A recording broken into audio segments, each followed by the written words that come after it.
is Tuesday, April 1st, 2025. It's 6:30 or maybe even 6:31 in the evening. This is a regular meeting of the Catalina Foothills School District Governing Board. Before we begin officially, or I guess we have officially begun this meeting because I'm calling the meeting to order, I just want to take a moment and send our heartfelt well wishes to the families in Kingman Unified School District. I'm sure everyone has heard one of their school buses has been in an accident on I-10. First responders are there. I don't have a lot of information. I'm certainly not trying to alarm anybody, but this has been in the news for a few hours. And of course, anytime there's any kind of incident with school districts, school kids, our hearts go out to them. We feel it so deeply and personally. So we are sending our well wishes to those families and students and the first responders who are there assisting them. So with that, on behalf of the governing board, I want to welcome everyone to tonight's meeting. Members of the public are attending both in person and remotely through YouTube Live. In a few minutes, I will read the rules of order for public comment at governing board meetings. If you wish to make a comment remotely, you should have signed up using the Google form that is available under the YouTube Live description. If you do not see the link to the Google form to speak, you can refresh the live stream. And if you're attending in person, please use this purple form, which is titled Request to Address the Governing Board. That's available on the back table of the room. If there's a public hearing during this meeting tonight and you wish to make a public comment, you can sign up prior to the meeting, or you will have another opportunity to do so when we open that public meeting. Item 1.2 on our agenda is the Pledge of Allegiance, so if everyone would please rise and join me. I pledge allegiance to the flag of the United States of America and to the republic for which it stands, one nation, under God, indivisible, with liberty and justice for all.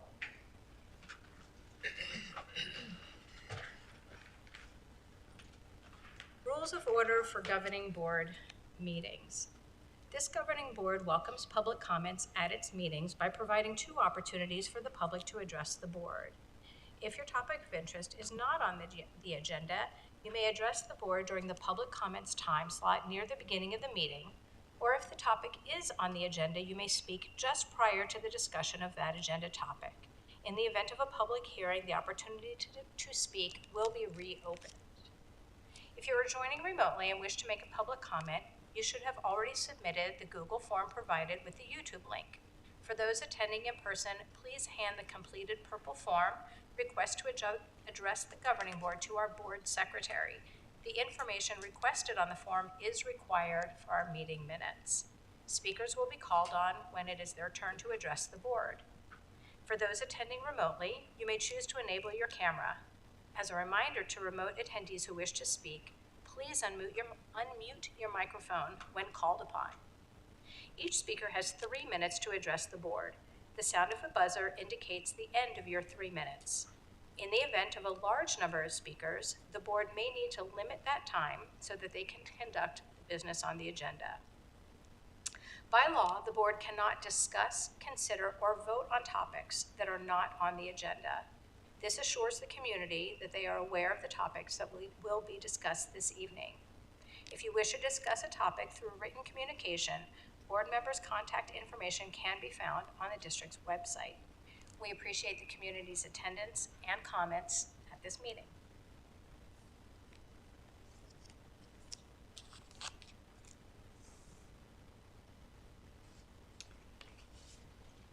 Item 1.4 on our agenda is our Catalina Foothills Star Award. This award will be presented by board member Jacqueline Duvally, and the awardee is Ms. Tanya Buffalo, Catalina Foothills School District Foundation. I turn it over to Ms. Duvally. I said it right the first time. We'll get it. I practiced and practiced and practiced. Okay. So thank you for coming, everyone. It's a little strange to be on this side of the podium, we'll say that much. When I was asked to present this Star Award to Tanya, I was so pleased and not at all surprised she would be honored. I have known Tanya for many, many years, and I don't want to date either of us, but we first met in high school in first period freshman English. Wow, I didn't know. And for those who know Tanya and her background, it will come as no surprise that we spent 4 years together in our school's drama program, where we performed on stage together many times. Tanya's passion for education defines her work as an individual and community volunteer. Her desire to support students and teachers, her love of the arts, and her experience with and recognition of the role exceptional educators play in all areas of coursework shines through. I can say with confidence this is not new. It is a hallmark of who she is as a person. Tanya has always been an individual who cares deeply about and has been inspired by her educational community. As a student, she made our high school a better place. She was always among the first to volunteer her time and energy for one of our many student activities, fundraisers, and stage productions. As a parent, she has continued to make our school community stronger for families, students, and teachers. The CFSD Foundation raises supplemental funds to attract, develop, and retain excellent teachers throughout the district. Its vision states, CFSD schools will have the resources they need through both public and private funding to provide world-class educational opportunities to CFSD students. In support of this, Tanya joined the CFSD Foundation Board in 2014, taking on leadership roles that enhanced the relationship between the foundation and the district. Tanya has stated she serves on the foundation board because she believes education is the single most important factor in a child's growth and development. As she put it, teachers give their hearts and souls to influence and shape our kids' outlook and future, and they deserve all the support we can give them. In 2022, she took on the foundation's Keystone event via her role as Chair of Teacher of the Year. I can't say it any better than Julie Farbarik says in her nomination letter. Tanya's expertise in nonprofit fundraising, event management, and volunteer coordination has enhanced this program and elevated its recognition of teachers. This year, there was a record-breaking 185 nominations. Recognizing our teachers shows we value them and the work they do to enhance and grow learning inside and out of the classroom. Involving families to nominate those teachers who have made a special impact on their students builds upon the strength of CFSD's community and district commitment to our teachers and students. It upholds the mission of the foundation, which focuses on raising funds to support educators through mentorship and professional development. Supporting our teachers from their first days in the classroom, in their development over time, and then through community recognition for exemplary work makes CFSD a district of choice. Says CFSD Foundation President Amy Morales-Baum. With Tanya in charge of Teacher of the Year, I know the event will be well executed, with every detail thoughtfully handled. Her dedication to this program is driven by her deep belief that excellent teachers deserve to be celebrated. Tanya also serves on the CFHS Choir Boosters Board and volunteers with the Theater Boosters. In a full circle moment, I ran into Tanya at last year's CFHS musical, where our daughters performed together. I can say with all assurance that she has gone full choir and theater mom, and both organizations are lucky to have her as a volunteer. She was so proud of her daughters, Ivy's role in Big Fish and the entire production, and excitedly told me how she had been in attendance at every performance. Tanya has been involved in supporting CFSD for more than a decade. As her nomination letter states, Tanya has been a dedicated leader and advocate, ensuring that CFSD educators and students receive the support and recognition they deserve. Thank you, Tanya, for your time contributing at our school, supporting our students with the foundation, and for putting your heart and soul into Teacher of the Year. your commitment and leadership have made a lasting impact on our schools and our community. Well, in celebration of that, it was a little hard for me to do because I've known you so long. And I don't think anyone on the board knew that I knew you this long. So we have a certificate for you and a CFSD Star Award pin, some flair, and it states our district's mission and our vision, all of which your hard work, time, energy, and joyous support have helped to fulfill. Thank you.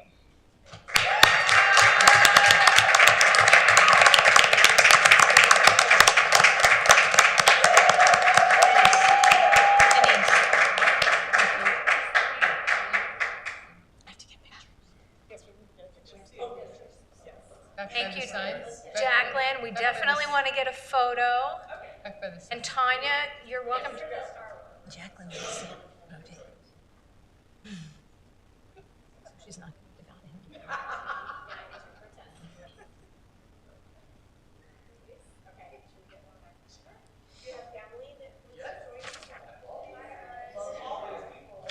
Tanya, tell us who's here to support you tonight. My daughter Ivy. Hi, Ivy. High school. These are all my dear friends, Brian and Holly and Patrick and Amy. We met through theater. They're all yes. Thank you all for being here.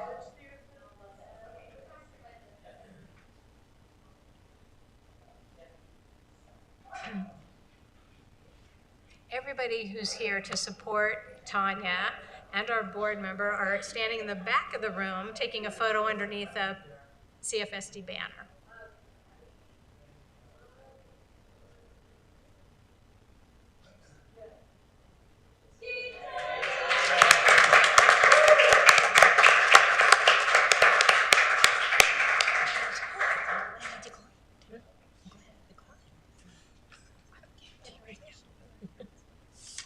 Thank you all so much for being here and allowing us to celebrate your volunteerism and your hard work in support of our school district. We're going to continue with the business that's on the agenda. You're welcome to stay. We understand if you need to leave, but we're going to continue on with the business on the agenda, which at this moment is our public comment time. However, I have not received any purple sheets from anybody in the audience, and I do not see anybody online who has signed up to speak. So I'll give it just a minute or so to see if there's any reason not to close the public comment period. Hi, everyone. Okay, seeing none, public comments are closed, and we move on to the consent agenda. Are there any items that any board member wishes to pull from the consent agenda this evening? Amy, I would like to pull 3, 9, 10, and 11. Okay, those items will be pulled. Any other items need to be pulled for discussion this evening? Okay, seeing none, then I will ask for a motion as to items 3.1 through 3.8. Okay. Oh, I'm going to need to make this much bigger. There we go. I move the Governing Board approve consent agenda items 3.1, the Governing Board March 11, 2025 regular meeting minutes as presented. 3.2, the Governing Board March 11, 2025 executive session meeting minutes as presented. 3.3, the expense voucher memorandum as presented. 3.4, the field trip request memorandum as presented. 3.5, the fundraising request memorandum as presented. 3.6, the personnel memorandum as presented. 3.7, the acceptance with gratitude of the gifts and donations memorandum as presented. 3.8, the additions of Haggerty Literacy and IXL Learning to the sole source vendor list for fiscal year 2024-2025, and an update to Johnson Controls Incorporated on the sole source vendor list for the fiscal year 24-25 as presented. Thank you. There's been a motion. Is there a second?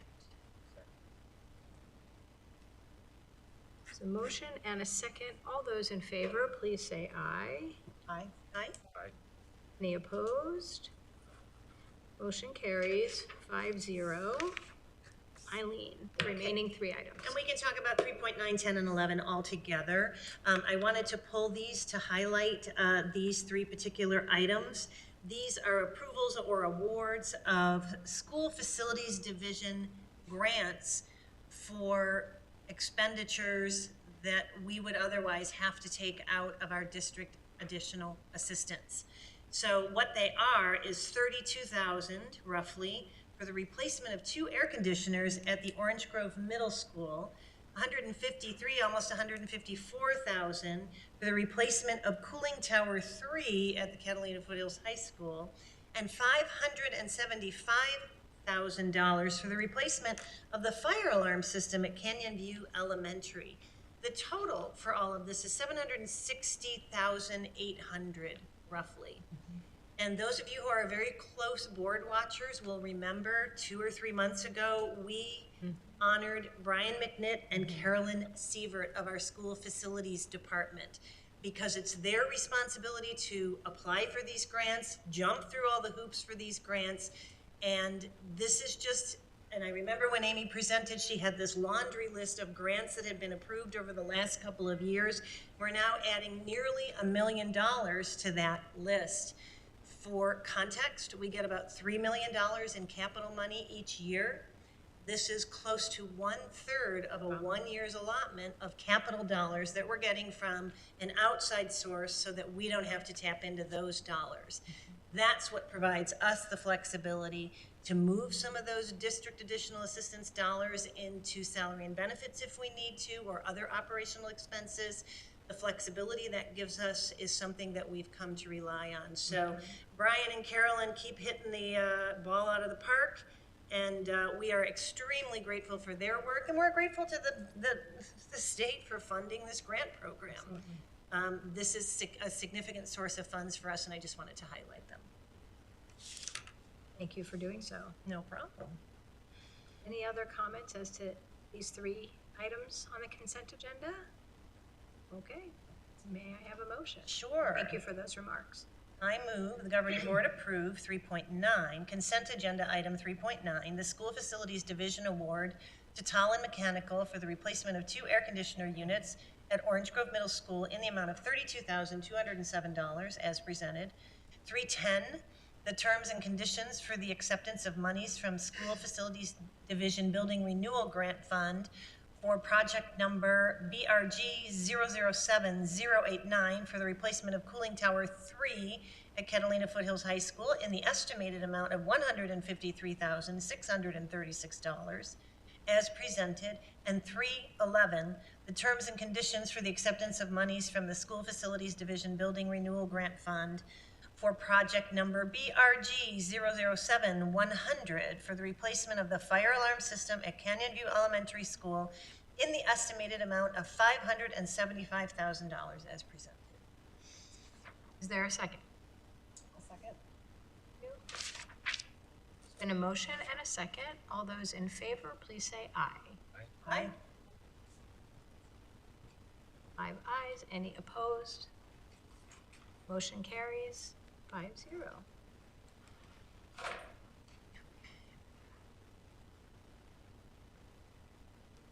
Thank you so much. And Gina, you're hearing us, right? Yes, okay. I can see you on my screen. So I'm making sure I'm counting it. Okay, okay. She did. I know, I did. Just making sure. Okay. Moving on then to our new business this evening. We welcome to our meeting Michael Lavallee, who is the Managing Director of Stiefel. Yes. Public Finance, who has, you've been here before, but we have, it's a new day, a new board, and a new conversation about potential bonds. So welcome, Thank you very much. and just want to make sure Gina can hear you as well. Go ahead. Hello there. Good evening, Madam President, members of the board. Can you hear me okay? Yes. Yes, okay. For the record, my name is Mike LaValle, and I'm with Stiefel. Congratulations. Some people say Stifle or Stiefel, and it's totally fine, but Stiefel is the word. It's a German pronunciation, so. Kraus. Yeah, oh, Kraus, there we go. Yep, thank you. So just by way of background, I recognize a couple of you. I think there's a few new folks. I've been working with the district since the late 1990s on your bond issues and override elections and bond elections, and so I've watched the district kind of grow, and all the schools get built along with SFD dollars as well when you could get them, not very often. But anyway, so I've been working and partnering with the district for a long time, and I'm very, very appreciative. I'm a K-12 specialist. I work all around the state, I work with the largest districts in the valley all the way to rural, urban, large, small districts all across the state, including Kingman Unified. So when you mentioned that this evening, I went around that accident. I did not know that that's what happened. Oh, you didn't? In You fact, went around it I came early. coincidentally? Coincidentally. He drove from Phoenix. I drove from Phoenix early to Oh, attend a early. council meeting before this meeting on a Zoom call for the city of Kingman of all areas. So I'm going to call my city of Kingman client and Kingman Unified after the meeting tonight to see if everything's okay. Yeah. Thankfully, I don't think there's any fatalities as I've been reading, so it's good. Anyway, so thank you for having me this evening. I have hopefully I'll try to make it brief, a presentation, but I want to answer your questions around the bond sale process, if you have any. Before I go into the bond sale itself, I have in this presentation, I'll just start with page 3, which is that first graphic. Bonds are repaid by the property values and tax rates assessed in the district. And so the assessed value history over the last 10 years of the district is on page 3 here. There's two values. The red one is how you calculate property taxes. That's the net limited assessed property value.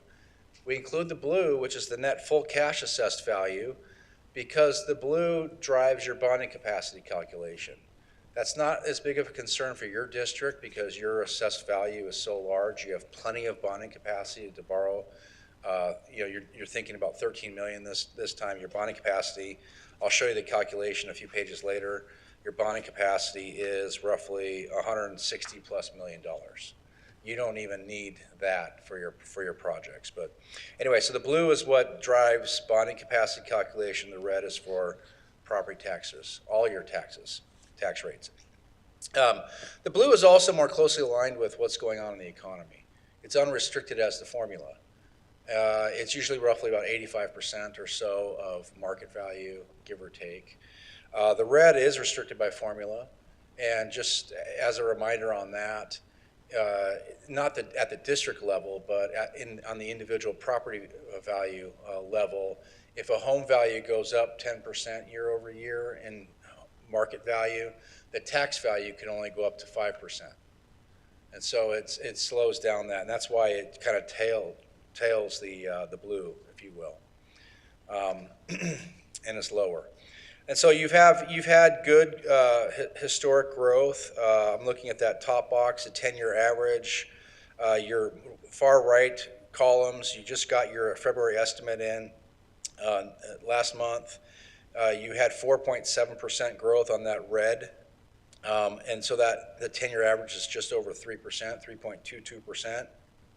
Previous, the 10-year average was 3.05. When we look at this because we tend to project values going forward to estimate your bond tax rates over the life of the bond program. Again, they're estimates, but we're going to be using 3% growth for a couple of years and then going lower than that even further out, just to hopefully be conservative in our growth estimates. Any questions on assessed values? Okay, turning to page 4. This is just a history of the district's property tax rates. I'm going to really hone in on the blue, but the orange is your general fund, your primary tax rate. Mm-hmm. You're pretty familiar with that, I'm sure, but you also have your M&O, which is that red one. You have your DAA override, which is the, I guess I'll call that gray. And then you have your bonds, which is the blue.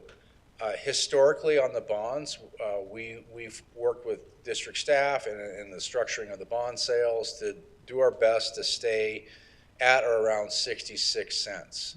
And so you can see, or below, but you can see over the last 10 years, it's been roughly 66, 67, some years 65. One year it dipped to 55 cents, but then you had your bond election and then you kept it at 66. The voters voted it in to maintain sort of that sort of flat bond tax rate. And so you've done a pretty good job when you're borrowing to make sure that we don't exceed that. And your assessed values, your growth actually helps in that as well.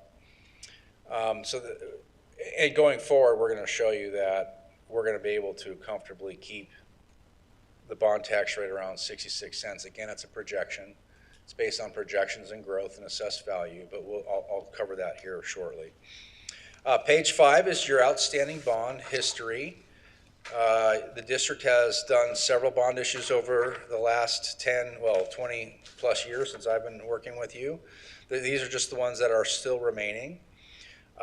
Most recently, you've already sold one sale, on the far right column there, one sale from your 2022 bond election, roughly $13,450,000 in principal. And then before that, you've also refinanced bonds. That's the refunding bond columns there. That's when interest rates are low, you've taken advantage, kind of like refinancing your home mortgage. You replaced old debt with new debt at lower rates to save taxpayer money. So anytime it makes sense to refinance debt, we come a-calling and let you know. And if the savings is attractive to you, the board and staff, then we would proceed forward with a refinancing to save the taxpayer dollars. And so, yeah, you've long had a history. Your previous election was 2015, and then you sold debt in 3 sales. That's the Series A, Series B, and Series C from the 2015. And prior to that, project of 2009, you had a Series C sale still that you're paying on, but only for a couple more years. So that's your outstanding debt history, and that includes the interest rates on that debt. If you turn to page 6, this is your total debt service, principal and interest. I like to show it graphically because you can see how it starts to trend down over time. The principal is the blue, the red is the interest. And so the combined amount is what we call debt service. That's your mortgage payment, if you will. And so you can see how it's going down after about 3 years, and then 5 to 8 years out, it's starting to go down again. We're able to easily layer in the new debt in such a way to accommodate that bond tax rate of around 66 cents. Page 7, I referenced the bonding capacity, but there is a calculation involved on that. It's essentially for a unified school district such as Catalina Foothills, it's 20% of your tax base, 20% of that net full cash value, that blue bar from the first page. And so for you, your district, you have plenty of bonding capacity. You don't even ask the voters for that much. You ask the voters for authorization for a certain amount for an election, and it's a lot lower than this. So thankfully, when you want to sell debt, you just need to be mindful of where your tax rates are. You can sell generally what you want as long as you're keeping your tax rate is kind of your objective. Some districts struggle. They have $20 million of needs, but their bonding capacity is only $10 million. So some of them struggle with being able to raise the bond sale, even if they get voter authority. Yeah, thankfully Catalina's not in that situation. But you can see here I show it in 3 columns. Your current capacity is $162 million. It grows every time you pay off principal on July 1. So you can see it goes to $165 million. And then it also can grow if your assessed value grows. I say 9/1. It's actually the 3rd Monday in August when your assessed value becomes final. And so it's going to grow up to about $169 million. Of course, we're going to sell $13 million with your permission this evening, which would lower it from 169 at some point down by 13 million. But that's how that bonding capacity formula works by statute. And then lastly, for this presentation, this document, I show you the bond structure here. Going from left to right, I apologize for the small font sizes. But in column 2, Here's your net limited assessed property value. That's the red column that I showed you. The 24-25 is actual.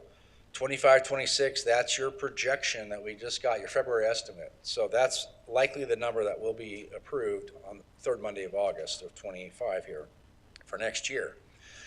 The growth projection, well, the growth rate is in column 3 and the projection of the tax base in column 2.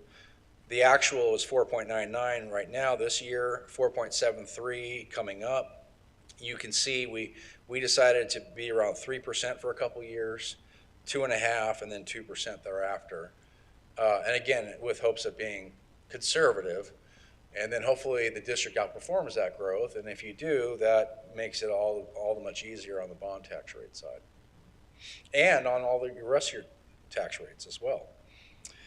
Column 4 and 5 is, again, that's your outstanding debt service before we sell bonds. I just showed you that page. That's column 4 graphically. Column 5 is the estimated tax impact for just the old debt.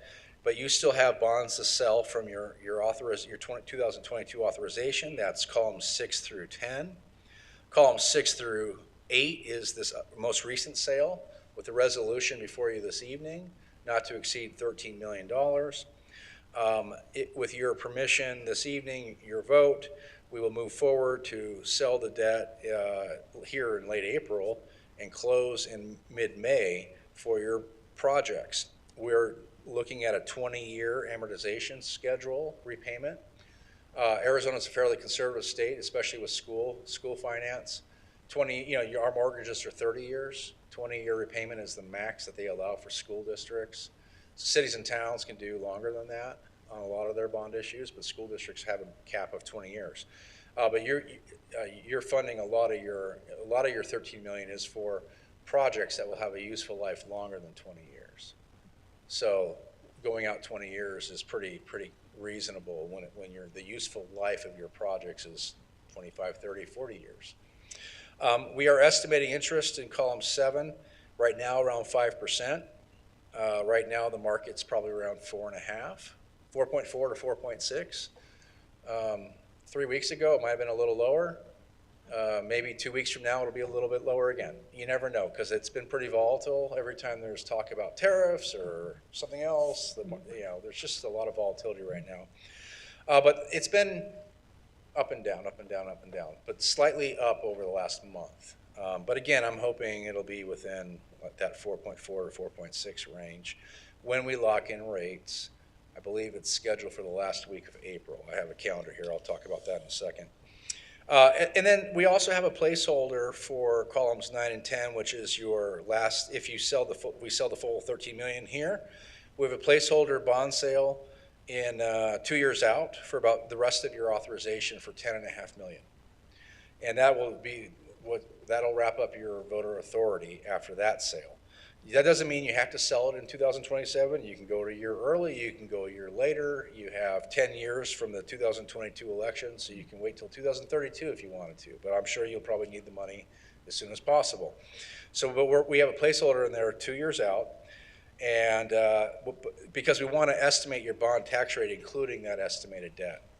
And so then we get to the combined tax rate. I'm just going to move over to column 14. This is the combined estimated tax rate. Again, estimated debt service in column 13 because we haven't locked in all the rates just yet.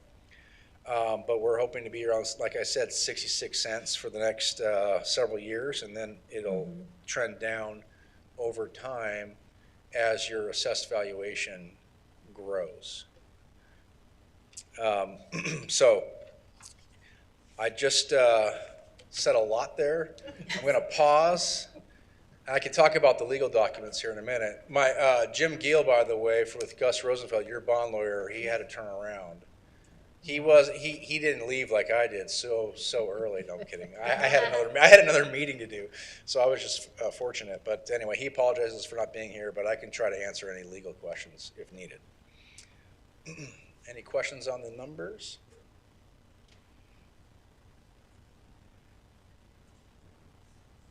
What are the numbers across the bottom?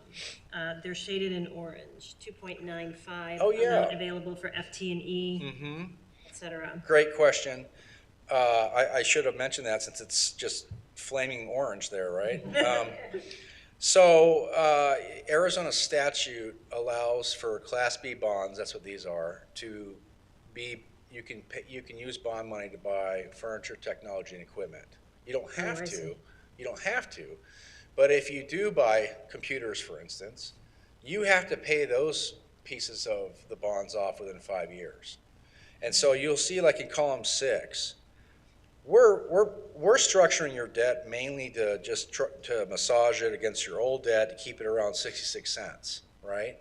But we shade that first 5 years in column 6, and then we total it at the bottom, just to show you if you needed money for FT&E projects, you may not, because you have a district additional assistance override. Right.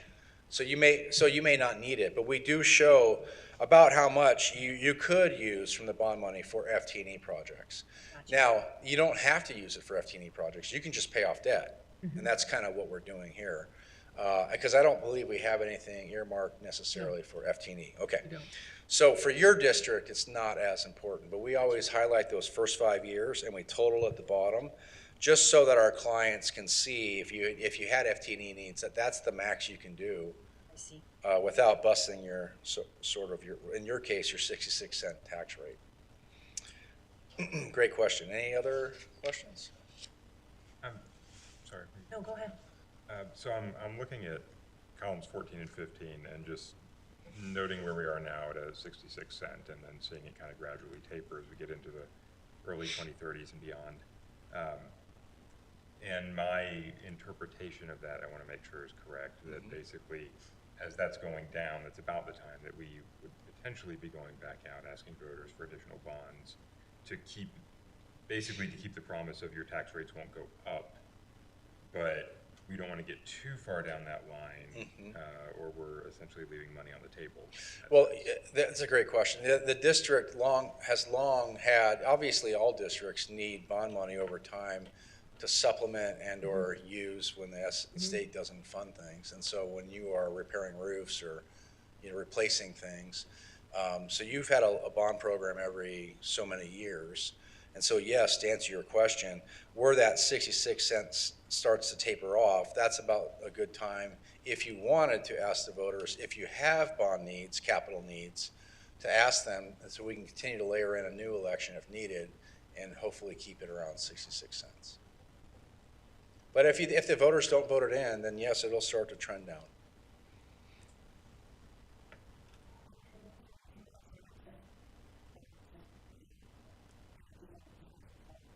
We don't have one scheduled because we're selling these. So this is in 25. Our next sale would be in potentially 27. And so 29 theoretically would be the next available bond election. Yes.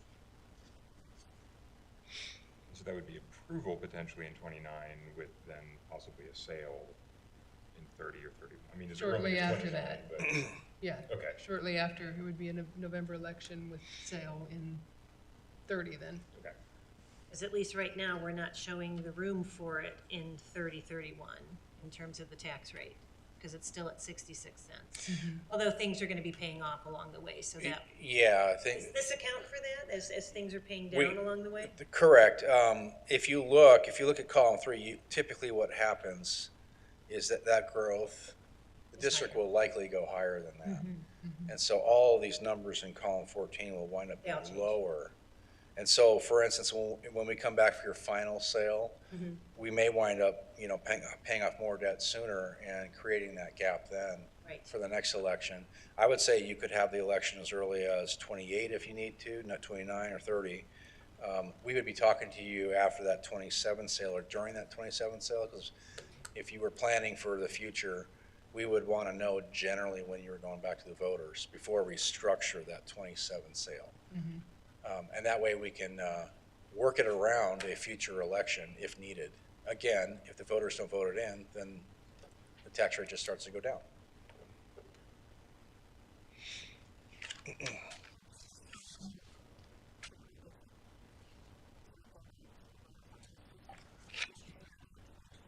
Well, our last bond was in 15, correct?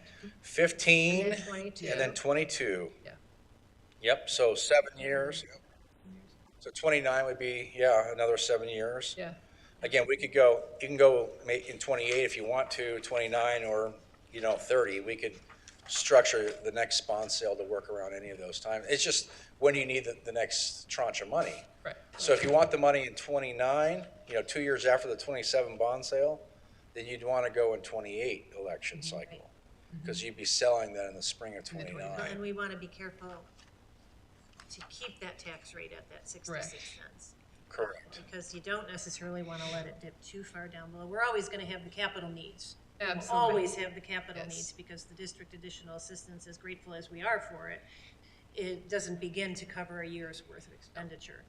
But you don't want to let that 66 cents dip down too low, because then when we eventually do go to election, it means It the rate's raises going to go up their tax. from where it currently is. Yes. So it's always been a really balancing act. That's what I was Yeah, trying yeah. to come up A with. To strategic. try to It's very stay, strategic. as Michael said, be to that 66, 67, and keeping everything nice and steady. We're very, very grateful that we've consistently had the support of our taxpayers that Yes. agree with us. Another question, as we look at Yes, sir. what impacts the projections here, it's both the column 3 growth assumptions and estimated interest, is that right? In terms of assumptions, estimates, projections, yes. Column 3 growth, and then column 4 includes interest, but that's fixed, that's final. It's just the interest in column 7 and interest in column 10 for the future sales. And right now, we're using 5% placeholders. I'm hoping it's lower than that for this sale, and hopefully it's lower 2 years from now. Yeah. And if you look, I was just looking at column 15, that's what we had reported in the voter pamphlet. Again, we use pretty conservative projections for voter pamphlets as well, and then we hope to outperform it. And you happen to be outperforming it. If you look out into the future in column 15 and compare it to column 14, the estimated rate starts dropping sooner and goes significantly lower over time. Oh, VIP means voter information. Sorry, voter information pamphlet, Gotcha. yes, my I fault. was wondering what the difference was Oh, between I those two speak in- columns. I was yes. getting there. You also have a POS in your packet, preliminary official statement. Yeah. Yeah. It's all the acronyms in our world, and I know you have acronyms for Yes, sure in yes. your Different world. ones. Different ones, yeah. So it looks like, so the goal is to scaffold these, right? To maintain, so going back on page 5, Okay, you said, I just wanted to understand, obviously, we're done, we have spent all of the 2009 bond money, correct? yes, And of the 15, does the Series C carry over to 2020? Is that what I'm reading, from 20? the Series C was sold in April of 2020, Okay. yep. And are we And done then with the 2015 funds? And selling it. yes, Okay, yeah, well, you're finished with the authorization, you sold all the debt. right. You've probably spent all the money from those Yes. elections as well, I imagine. You technically have to reasonably expect to spend the money from each bond sale within 3 years. Right. Yeah. Sometimes districts go beyond year 3. It's not the end of the world. We just need to get on the phone call with your bond lawyer. But in terms of servicing the debt, that debt has all been satisfied? Uh-huh. Yes. Yep. Okay, so the debt that is currently on the books is from the 22? Yeah, the remaining authorization, if you look at the bottom of that far right column on page 5, I think I'm going to Yes. answer your question here. It says, remaining authorization is that last line item row, but if you go to the far right, after that last sale in 2023 from your 22 election, you have 23.5 million of authorization remaining. And you're considering 13 of it tonight, Right. and then you have another, what is it, 10.5 million after that. Okay. And then you'll be finished with this Remaining election. authorization, I'm seeing November 3rd of 2015 at 4,800. Let's see here. Oh, if you go along that, but go to the far right, keep going to the far right, to the last bond sale on this page, and at the very bottom after that last bond sale, from your November 8th, 2022 election, you have 23.5 million. I'm cutting off 3 zeros there. Yeah. Yes. Yeah. But what I'm understanding is that means 4.8 million from the previous issuance was authorized but not sold? Let's see here. Oh, no, okay, so here, that's another great, if you want to talk about remaining authorization for that third box over where it says 11,315, Yeah, that's what I was. 4.8 million, Yeah. well, you sold it then the very next sale. Okay, so then it Yeah, turns then into it turns none. to none. Gotcha. Yep, I there you got go. it now. So it's I see. that's kind of a rolling, you know, yes. It's sort of a cumulative. Yes, Okay, gotcha. Thank you. yep.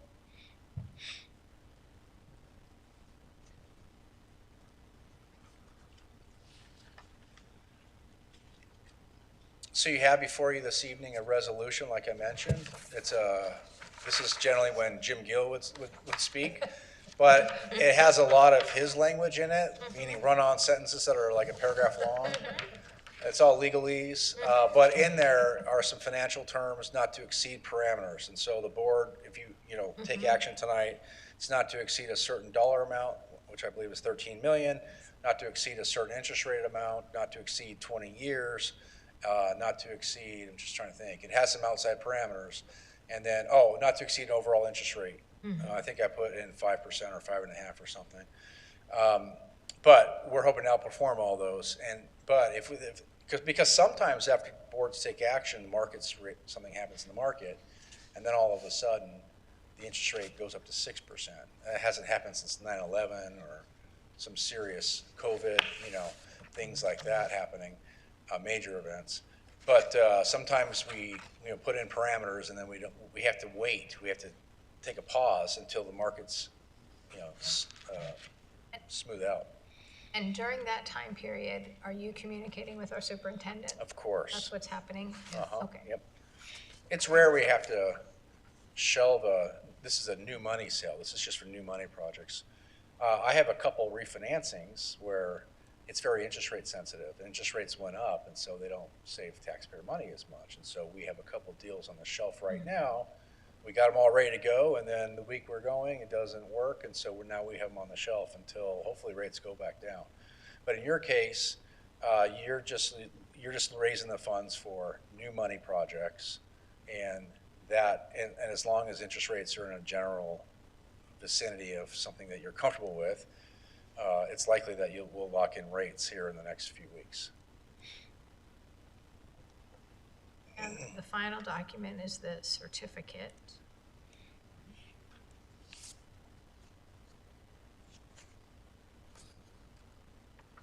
That simply indicates our vote. Yes. Oh, yes. That's your certificate. Yeah. Yes, my certificate. Sorry, I don't have all those documents Oh, with me. I was hoping that sorry. the bond lawyer would bring them, but he got stuck. He got stuck in traffic, Yes, unfortunately. the certificate.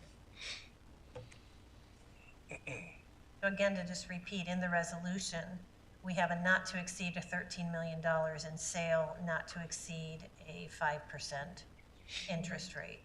And we could theoretically, if conditions change, we could sell lesser to stay within, well, no, we wouldn't, because if interest rates changed, we can't go beyond 5% for anything that we sell. Now that 5%, just so you know, that's a federal tax code percentage rate. It's sort of the average rate of the entire bond issue. And so you could have a 6% on the long end and 2% on the short end, and the blended rate might be 4.8. And so if interest rates do trend up, it might be in the long end. It may go up to 5.5. That's okay. We might still get the transaction done below 5% overall. Yeah, this is more of the overall borrowing cost. It's similar. Yeah. So there is flexibility in there if rates go up, and I'm hoping they don't.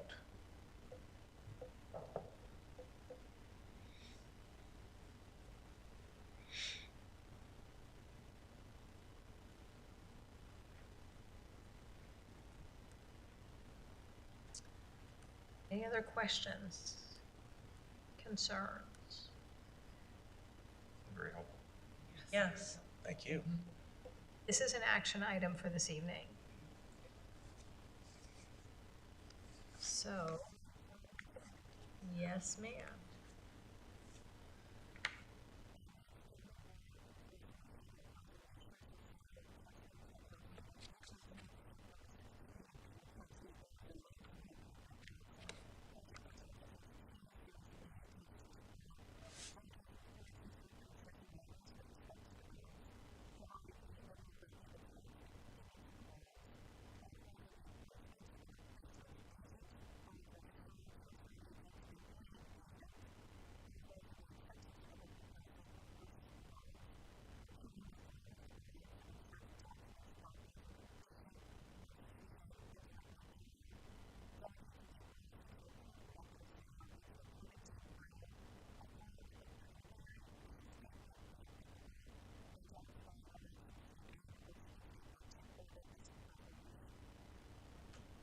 Thank you. Is there a second? Second.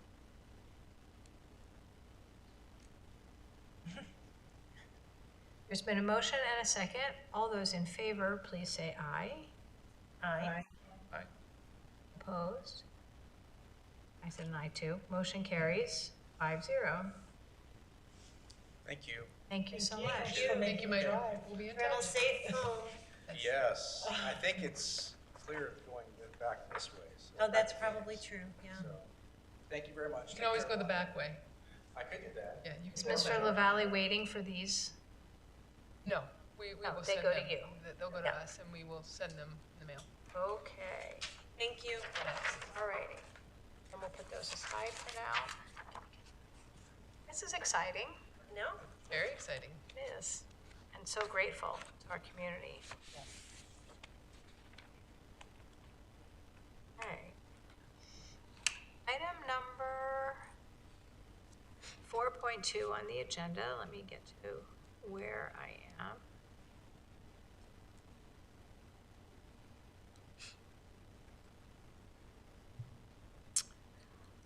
Item 4.2 on the agenda this evening is a first reading of consideration of revisions to policy IHB and regulation IHBR, special instructional programs. And for this item, we turn the matter over to Associate Superintendent Mindy Westover. Madam President, I bring forth the revisions to policy IHB and regulation IHBR special instructional programs. They are recommended to clarify the district's policies and procedures regarding the implementation of the district's special instructional programs for students with special needs. Policy IHB revisions. The revisions that are in this policy are to allow the superintendent to appoint a designee to ensure that procedures for special instructional programs provide educational opportunities for individuals with disabilities. There is a rewording for the paragraph section A to provide clarity and readability. There's another rewording of the paragraph for section F to provide clarity and readability. There is also a change of the adoption date for our second reading in April 8th, if that makes it to that date. So I'm going to pause there. That is just the policy for IHB. Are there any questions on that one? So the entire gist of the change is to allow us, the superintendent, to name a designee. Yes. Remember that in order to get the date of the policy change, we need to make some Sure. some sort of Some change. change in the policy. Most of the revisions is really about the regulation. Will be in the regulation. Yes. And what prompted that? It was an OCR complaint that we are Responding to. resolving. Mhm. Okay. Yes. Fantastic. And most of the changes are going to be into the reg. So I'll go ahead at this time if there are no other further questions and move into the reg. Okay. So the regulation IHBR revisions are under the child find section, letter D, include the language but reside within the school district attendance boundaries to clarify who the district will identify, locate, and evaluate. Under the discipline section, change the title of the Director of Special Education to the Director of Special Services. Under the evaluation and eligibility section, revise the statement under the completion of the evaluation process to include a statement that the group of persons knowledgeable about the child, meaning or understanding of the evaluation data, and the placement options are included in the evaluation process. That's the largest substantial change that occurred in the revision. This is pretty much bringing the policy into agreement with the way we operate? Yes. Yes. Or is this representing a change in operation? It's getting very specific about ensuring that we have those individuals at the appropriate meetings. So I would say it is standard procedure, but we needed to be more specific so that we're ensuring that those individuals are at those meetings. Additionally, a statement that the placement of a student is made in conformity with 34 CFR 104.34. We included video conferencing along with telephone conferencing as a mean for communicating with parents and legal guardians. And then there were other spelling and grammatical sentence structure revisions throughout for clarity and readability throughout the regulation. I'll take questions now on the reg. I have one. Yes. It's possibly a bit general. My understanding, based on this review, is that what we're being asked to review and potentially approve tonight is very specific language and minor in scale. The overall intent of the policy and the regulations seems like a pretty broad mandate in terms of saying what the district is obligated to do, without diving too much into things that are outside of this specific conversation. I'm curious, generally speaking, if the district, we feel good about the degree to which the district is able to accomplish this based on what we're doing right now. Yeah, and a lot of these are policies. They're federal mandates so that we stay in compliance with IDEA. That's why the policy itself is very, very broad. Yes. And you're going to see a lot of reference to our IDEA statutes and the laws that we need to follow. And then once we get into the reg, you're going to get a lot more meaty into how that is done. And special ed has a lot of legal pieces to it. So the reg is going to give you much more specifics. But yes, we are right now complying with these policies and have been for quite some time. The real specificity that was added was who specifically needs to be.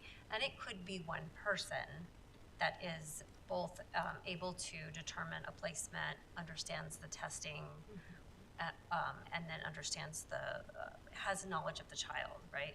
So it was very specific on those pieces that they need to be in attendance in those important placement meetings or important identification meetings. And that did come from our And finding. that's typically a classroom teacher, a school psychologist, and the school principal. That's usually who is knowledgeable of the data and the child and the placement options. Those are the three people who are really the group of persons, along with the parents who are going to be at those meetings. Are the parents at those meetings? Yes. Or are they out, they're simply, so they are at these meetings? Yes. So those persons are in addition to the I parent or the Yes. believe the guardian? change says the parents, a group of their parents, guardians, and. Yes, it does, you're other absolutely Yes. right, it does. It's just not yellowed, so I wasn't Right, it looking was, at Right, it. and that that was was there already in there. before. That was already there. Parents are involved in every step of the process. Yeah. And I think that, to me, the challenge that jumped out is not how we address the needs once the children are identified, but the requirement that we identify the Identifying children them, who are not okay, yes. necessarily Yeah. within our district. So we're resourced and we're following best practices to be able to. Yeah, and you're going to see a lot of weaving in of, say, like the McKinney-Vento, the Homeless Act. You're going to see, our expectations that we have when we are considered a school of, a homeschool for a family or a school or a student, and discipline weaves into it. There's a lot of policies that weave into it, but special ed and IDEA sometimes is kind of the overarching house that we have to fit everything in. So you do see a lot of, okay, you know, we are identifying students all over the district in all these different places. But we do an excellent job of identifying using our 45-day screener. You know, it doesn't take much for us to get a word from a parent or a community member or a physician, or there's so many different ways that we're open to different children coming to us that might have needs. So Our preschool is an example of Exactly. early identification. So we have our special ed students that start at the preschool, and sometimes it's just for speech services, or sometimes it's more extensive, but that is, they usually start in at the preschool level, from a physician, from a referral, from a family member that has a younger sibling, something like that. But we are required to find them. and How search would them. a district approach finding students who would be homeless or students who are highly mobile, including migrant children? What are some of the things the school district does to identify those children? Well, those kids, oftentimes, they can be kids that are awaiting foster placement. So they're going to be wards of the state. We're going to know, the state's going to work with us on who those kids are. If a student is with us and then becomes homeless, goes into a financial situation where they become homeless, we have an obligation to serve and continue to keep that child, even if, say, they move away. We have certain obligations to make sure that we're still serving that kid. And there are meetings that are ran between different districts, and the state helps us run these meetings so that we're all working together to serve these kids. And everybody's got their hands on how we need to help those kids. And oftentimes, you know, it could look like multiple families living together. So a family comes in and maybe moves in with another family, and that family is going to say, they're coming with us. We're going to sit down and talk with those families and find out if they have students that are in need. Trying to think of other ways that might happen. Homeschooled And private student school kids. or private school student. We do, our special ed director does put out feelers to other, private schools, and they have to do that once a year and say, are there students that need services here or need testing services? And oftentimes they will send them to us and say, these students do need to be tested So, that live in your boundaries. so a student going to, a resident student who is going to a private school, who may be taking their ESA dollars with them, and contact us and require us to provide the special services that the private school does not Yes, provide. yes. Not just the testing and identifying, but actually servicing the child's special services or special needs. Yes. Yes. Okay. Same thing with anyone who would be homeschooled. Now, how would we find homeschooled kids? A lot of times these are kids that are brought to us because they're looking for supports and testing, right? But oftentimes it could be, like she said, a student that's being served through a physician or a speech pathologist outside that they know that the schools have the expertise to do the testing. So we will be called in to do even testing on very young kids. Right. So organizations within the school that are within the community that are built to support our youth, they are in contact with our special services department. And one of the things you're going to see is we had to get very specific about our special services department contact so that it is in our policy and they can directly get to that contact for our special services director. And I would assume that some form of this information is on our website somewhere as well. Well, it's in our policies. In our policies. It's not directly on our website. The contact for our special services department Is on the website. Yes. And I assume the designee is Dr. Matajason. Yes. Yes. And I also assume that 34 CFR 300 at SEC is the IDEA. Yes. Okay.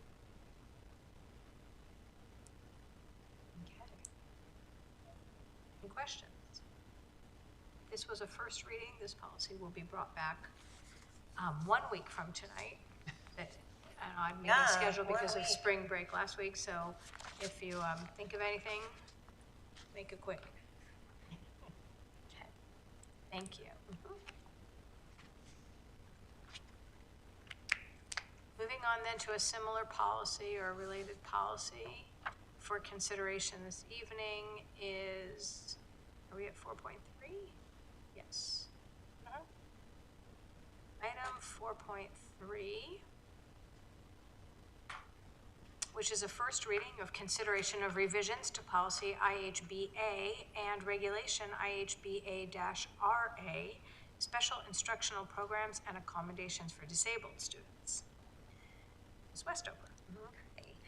Very similar vein here. We're going to be looking at policies IHBA and regulation IHBA-RA, special instructional programs and accommodations for disabled students, are being revised to contain the contact information for the district special services director and section 504 coordinator in accordance with the requirements set forth by the Office of Civil Rights. So policy IHBA revisions revised the sentence structure in the first paragraph for clarity, and we had a change of the adoption date. Again, this is one where we needed to make a change in the policy in order to bring it forward. Other questions about that policy? If not, I'm going to head into the regulation where the meat of the changes were made. Yep. So the regulation IHBA-RA revisions, under the identification and referral procedure section, language was added to allow the superintendent or a designee to monitor the identification and evaluation process to ensure that qualified personnel participate. Under the procedural safeguard section, the title of the Director of Special Services was added specifically as the 504 coordinator, who is to receive the request for a due process hearing. And then lastly, an update was made to the contact phone number for the Director of Special Services. And this is, I was referring to this when we were speaking, but this is where the meat of those changes and specific contact information is listed. I'll take any questions.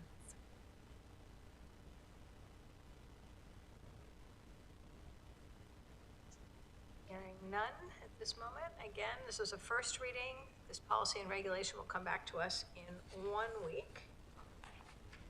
Thank you very much. Thank you. Item 4.4.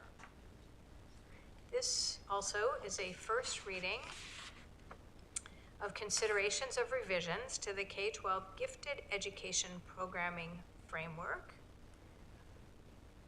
This will be presented this evening by Dr. Bartlett. Yes, I will be presenting in lieu of Ms. Castro. So this is our gifted framework that Arizona State statute requires the districts to submit a scope and sequence for our gifted education program to the Department of Education every 5 years. So you don't see this every year. This is a 5-year plan. This year is the 5th year since the governing board last approved it in 2019.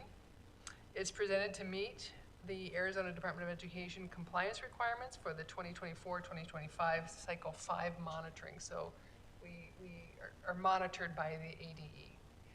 And so this is our compliance with that. So there's very minor revisions to our plan. And what's interesting is our gifted plan with our state coordinator, they always look to us as the model, and they share our plan with others. So very minor revisions are actually made to our plan on an annual basis because it is a pretty thorough plan. But the changes that we did make are highlighted in yellow for you. Of course, on the cover, the date is going to be updated to March of 2025. That's on page 156 of the board book. On page 160, or page 5 of the plan, you are going to see we added review team members for the 2025. And so these are all of our gifted specialists within the district, as well as Cheryl Castro, who is our executive director of curriculum and instruction. On page 18 or page 173 of the packet, whichever you're following, we replaced taught with offered for acceleration, which you can see some of the changes we made based on some of the work we did with the math revision last year. So you can see those changes reflected here. I did have a quick question about that particular area. It says placement is based on multiple performance data, including information based on a course level assessment, standardized test scores, aptitude tests, etc. And we had a lot of conversation when we did do the revamping of the accelerated math program about parental input into that decision. And is it not appropriate for that to be reflected here as well? I will have to ask Ms. Castro about that. I mean, am I remembering that correctly?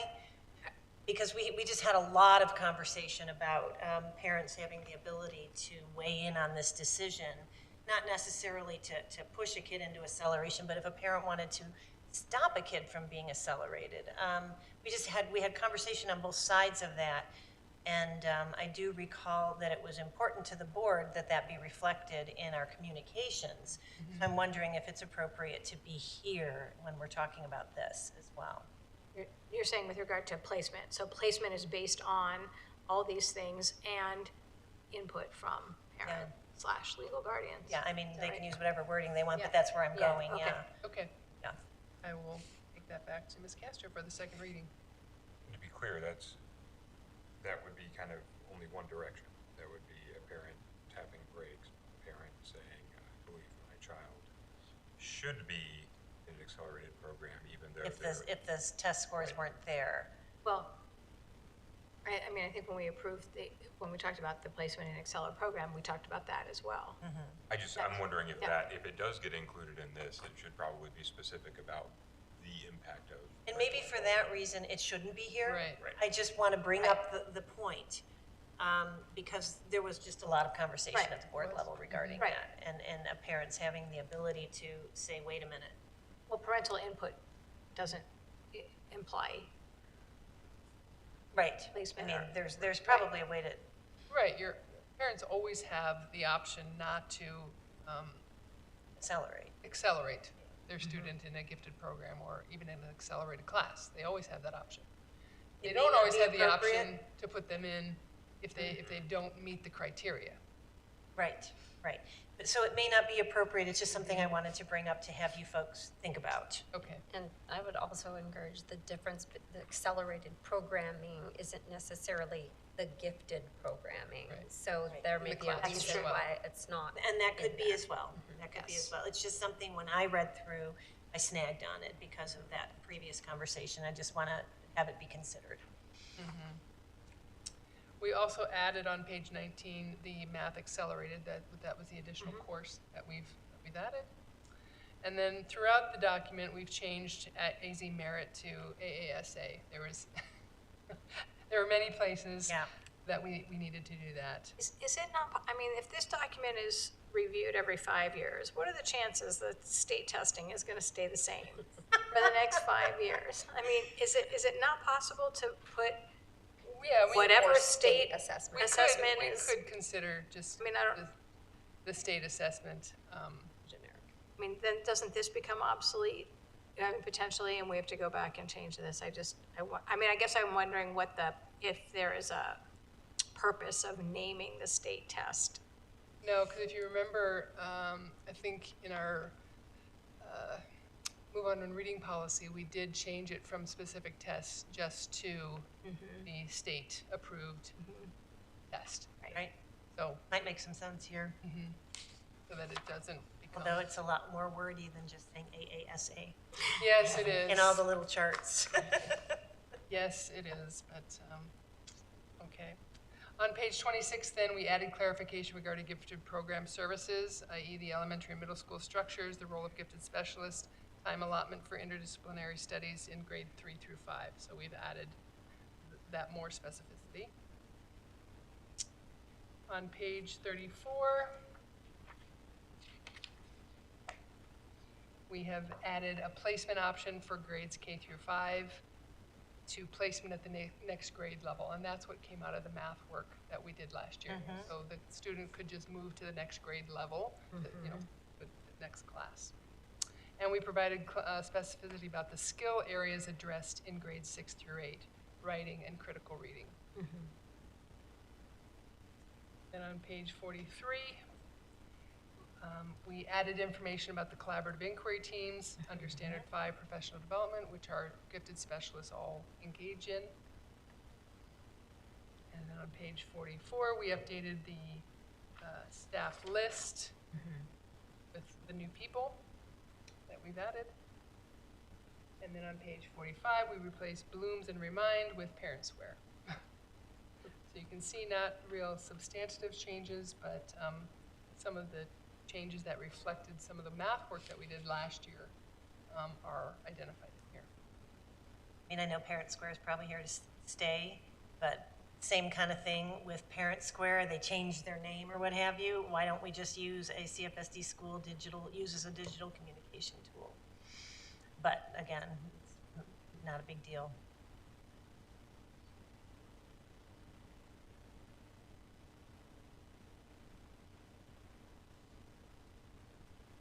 And this is a first reading, so Ms. Castro will be here for the second reading next week.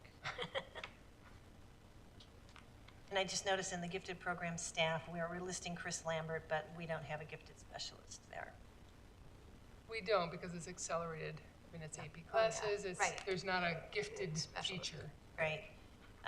So I just question why it's listed, why Chris is listed, if that's just the way our staffing is. We don't have a gifted specialist. Well, because it is a K-12 Yeah. program, and so we do need to list. Okay. Otherwise, we would not have it for 9 through 12. It would just be a K-8 program. Right. Right.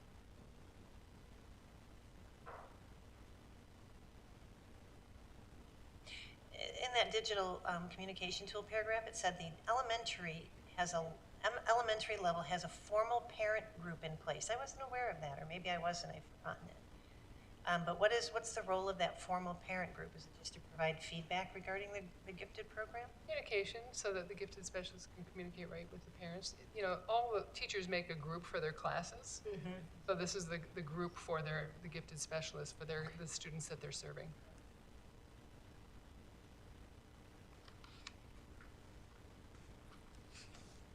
Any other questions? Sure. Take your time, take your time. It's a 61-page document. Yes. Could be anywhere.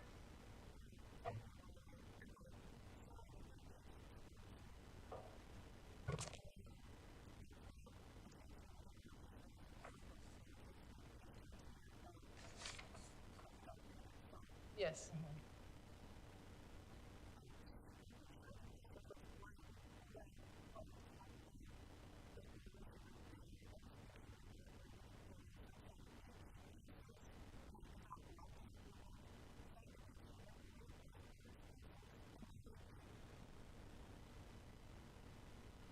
I'm not following you. I'm not following either, because Yeah. it says what's an advanced course, and it does include honors and advanced placement, so I don't know what rubric you're talking to.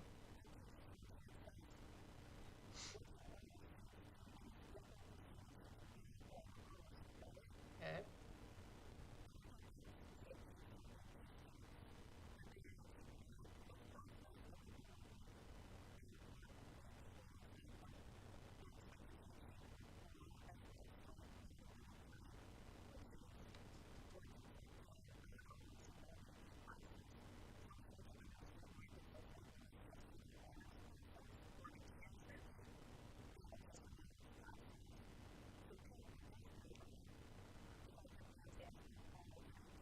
Yes.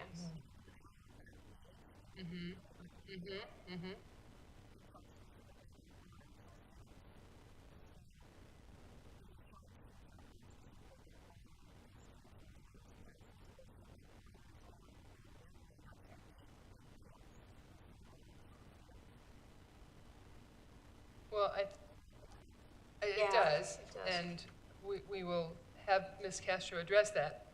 What I'm believing this to be is that the honors, it's not always a separate honors class. Sometimes honors students are in the regular class, and that's why they're expected to achieve at that higher level on the specific learning goals that are identified for honors classes.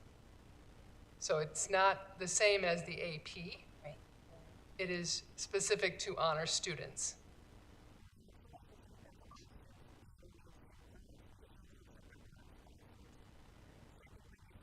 Are there? Okay. And I'm reading it as honor students could be anything. They're talking about in general. I think they're using the word honors, not as in a specific class title, but as honor students, which could be AP, could be regular, could be any of the courses. If they're, I think they're applying to what are they doing different. And you're saying, and then, yes, I agree. yeah. Right. I see I see where the confusion is, but I think that's they're referring in general. And I think the heading at the top of page 21 That makes it, that says advanced, Yep. parentheses, honors/AP, proficiency levels, to that exact point, Ties it's a matter into of consistency. Yeah. Anytime we're using those words to make sure it applies to everyone.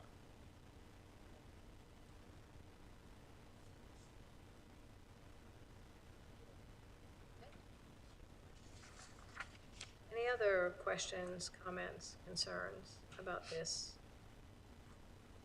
document?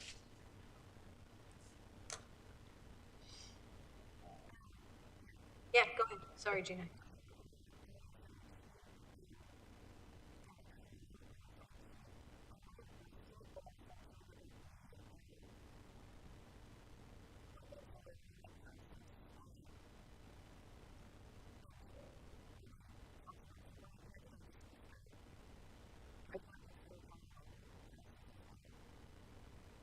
But they're not.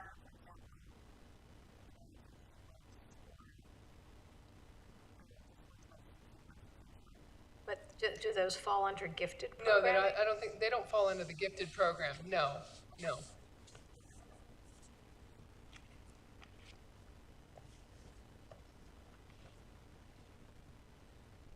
Very good. And again, this will be back in 1 week for, and maybe 2. Just kidding. Yeah. You never know with us. Okay. Let's close this item then and go on to our discussion and reports. Item 5.1 is the Pima County School Board and Superintendent Collaborative Meeting Report. That meeting took place on March 24th, 2025. It was attended by Jacqueline Diwali and myself and Ms. Westover. And we'd love to share with you what that was all about. It was terrific. Jacqueline? Oh, boy, I get to go first again. Yeah, why not? You take notes. I do. Yes, Chair. So Rick Brammer, hold on, Oh, yeah. did a demographic and enrollment overview, presentation about what is going on with enrollments and birth rates and basically It was what that means. grim. It was grim. It was grim. Also somewhat validating because it's, you kind of feel like you're seeing these things, but when you have the numbers and the fancy bar charts in front of you, you're like, okay, it is what I'm seeing. Basically that the birth rate has declined. I think he said we're at 1.6 per. Yeah, 1.76. When we need to be at 2.1 per female to replace, no, to stay steady. Just taste. So we are not even at replace.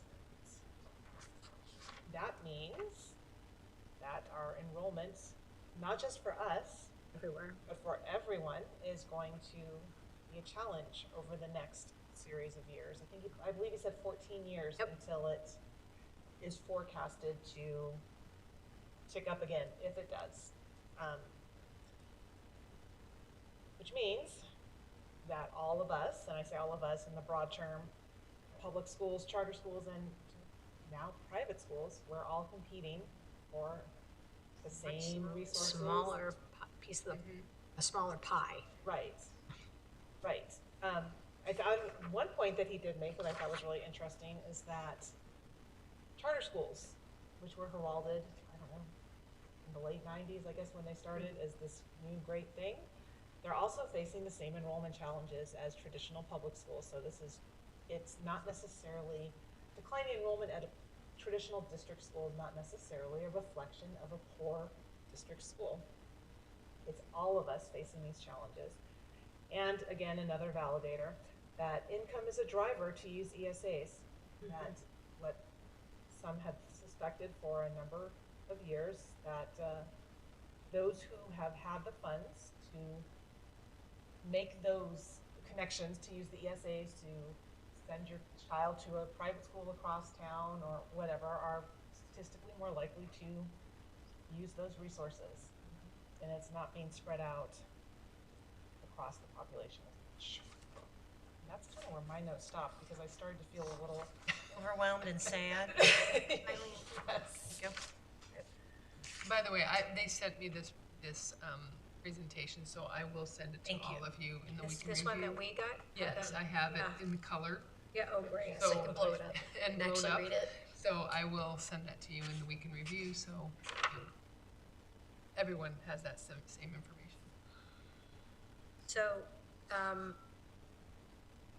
I'm just looking at my notes to see what I can add here. So basically, when you say the number is gonna stay, It's on the last page. number of people under the age of 18 has stayed the same and will stay the same through 2050. The very last bullet point is the share of school-age persons served by non-district providers is continuing to grow. Since school-age population is not increasing, enrollment in district schools is likely to drop for another 10 years Yep. or more. Right, the increase in Pima County of 18-year-olds over the next 30 years, I'm telling you this is a correct number because he said it multiple times and we couldn't believe it, 17,000 across the entirety of For Pima the next, County. how many years? 30 years, Wow. there's gonna be basically no increase in school-age kids. So, it's a problem. And it's national, state, county, it's not specific to us. So that point, he also said enrollment was declining in Utah, which Oh, that's right. the birth rate, which, yes, that was my face too, Tom. Wow. Yes, so, I mean, that really drove home that there are factors, broad economic factors perhaps, that are really impacting people's decisions to have families. And to be clear, this is population demographics, not, I mean, whether you're being homeschooled or attending a public school or a charter school or whatever doesn't impact this. This is saying population as a whole. Population as a whole. He did give some specific district pieces, but for the most part, he was talking broad generalities for either the state or the area. It was interesting, this was the presenter, I guess, has done a lot of work on demographics throughout the state and working specifically with school districts. So, I mean, he seemed to have a lot of credibility. It wasn't a political discussion at all. It was numbers. No, I mean, just, I understand he works with the State Board of Education too. yeah. I think he's provided the same information Yep. to the State Board of Education. So, it was a little grim. Yeah. Challenges ahead. Well, And here's his oh, for the His older parents. summary, Arizona's population has and will continue to grow significantly, with most of the increase occurring in urban areas. The state's population under 18 has been nearly unchanged for the last 15 years, but is projected to grow slowly after 2030. Total publicly funded K-12 enrollment rebounded slowly after the Great Recession, 2008, but it's not increased in 10 years. Charter school enrollment increased by 118,000 students between 2010 and 2024, while district enrollment declined by 91,000 students. grade level structure of enrollment is shifting, with previous enrollment decline in the lower grades now impacting the higher grades. That makes sense. The share of school-age persons served by non-district providers is continuing to grow. Since school-age population is not increasing, enrollment in district schools is likely to drop for another 10 years or more. So that's the outlook that we're facing. And when he talked about what are helping school districts, he did talk about those factors that are helping, and things like intra-district open enrollment. What would be the opposite? Not intra. Inter-district open enrollment. Obviously, that has a lot to do with the district's reputation, course offerings, all the stuff that we've been working on and promoting and have been sources of pride for a very long time. What else did he say was helpful? Choices, program choice. I wasn't there, but I'm assuming it was program choices at the schools. And you know? extracurricular choices. Absolutely. What Right. are the interests of students? I would imagine CTE programs that we offer, all of those choices that students have. There's lots of choices out there with STEM schools and immersion programs, and all of those choice programs draw students.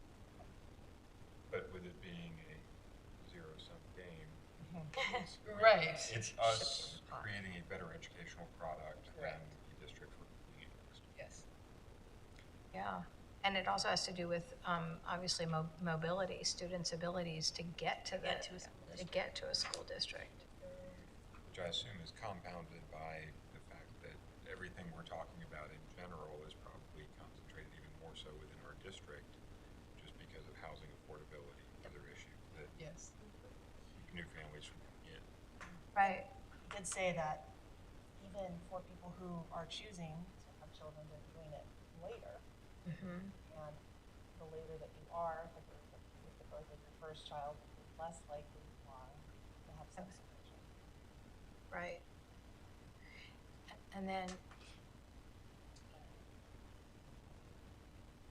We did talk about mobility rate in this area in Tucson.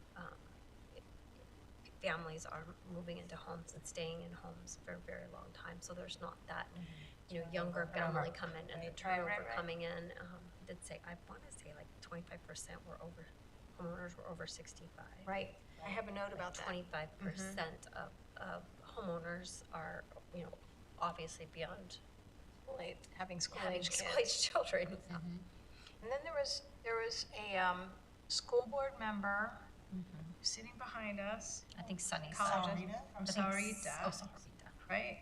Who was either. Had a lot to say Yes. about this, because, and what he was talking about is the impact of, so, with this, also with school choice, but as we were talking about before, district schools are the schools that provide special services. So the population of students who are remaining are students that are more expensive to serve. So when you have reduced enrollment, but the enrollment has a higher percentage of students that need special services, then the balance is very difficult to maintain the cost. It affects the cost.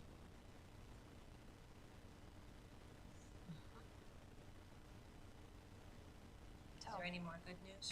I know. Well, I mean, It's like- he did state how many charter schools and private schools were in certain districts, and I Yes, feel for TUSD and Ampi. yes, oh my I gosh, really do. That's some serious challenges yes, they have. We're pretty lucky. right. And the school districts have private schools, charter schools within their boundaries. It's even harder. Schools. But it was very interesting. There was a piece of good news. I will say on one of Let's the hear it, slides. let's hear it. Let's hear it. Slide 19, our emerging area enrollment trend has been fairly steady. What is our emerging area enrollment trend? What is the definition of that? Most of the districts in the emerging parts of Pima County have posted gains in enrollment. However, they remain near 2019-20 enrollment levels. So ours, it's just had a couple dips. But it's It's the not been a trend is precipitous fall off. So the emerging districts include Vale, Right.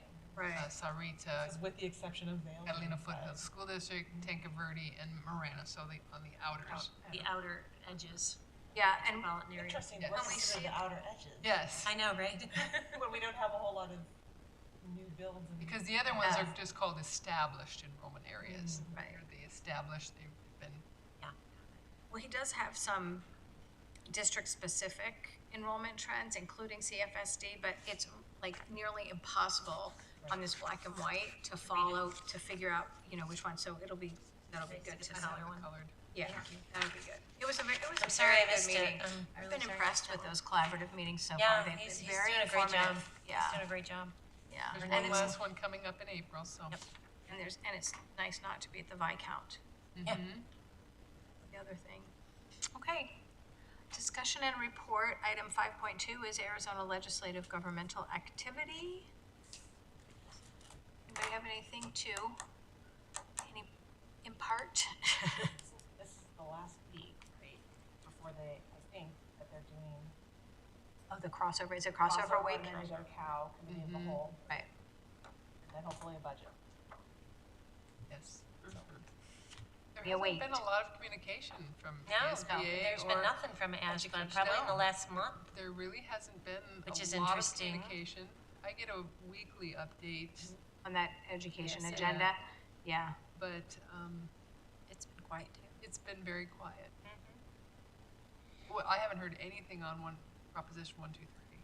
No. I haven't heard anything Nope. recently. So, No news is good news. I don't know. yeah, I don't know. I don't know about that one. So, I guess we'll We can wait. see. Well, they'll be coming up on the 100 days before you know it. Mm-hmm. No. Not that it's been decades, I think, since they, 100 days. Agenda planning tomorrow is Jacqueline and myself, 10 o'clock. We're meeting in person at MAC. This evening's meeting is going to, the public, we're going to break momentarily. I'm going to ask for a motion to move into executive session. Assuming that motion is approved, then we will end the live stream. We're going to convene in our executive session to discuss employee salary, wages, and benefits proposals for the next school year. When we move out of executive session, we will reconvene in this public meeting where no additional business will take place. There will simply be a motion to adjourn. So at this point, we have concluded the public portion of the meeting with the exception of the adjournment, which will happen after the executive session. So if I can have, we will take a motion to move into executive session, and then we will break while we clear the room. If someone would like to make that motion, please. I move that we move into executive session. Thank you. There's been a motion and a second to move into executive session. All those in favor, please say aye. Aye. Any opposed? Thank you. Motion carries 5-0. We will take a break at this moment, stop the live stream, clear the room, and then begin our executive session.